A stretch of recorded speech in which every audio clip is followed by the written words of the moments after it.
Maswerteng hapon po mga ka-STL. Narito na po ang resulta ng STL Batangas. Para sa araw na to, second draw, March 15, 2026. Araw ng linggo. Naway ang mga natayaan nyo pong mga numero kanina ay manalo nawa ngayong hapong ito, 4:30 PM. Kaya't kunin nyo na po ang inyong mga ticket. Narito na po ang resulta. Ang mga numerong nanalo sa STL Batangas ngayong hapong ito, March 15, 2026, 4:30 PM. Second draw result, 3 at 13 in exact order. Again, 3 at 13.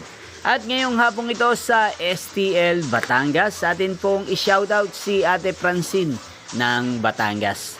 Shoutout po sa inyo, Ate Francine. Sana po ay nasa maayos kayong kalagayan. At sa lahat po ng mga taga Batangas, shoutout po sa inyong lahat. Inyo pong napanood ang resulta ng STL Batangas. Magkita-kita pong muli tayo mamayang 8:30 PM.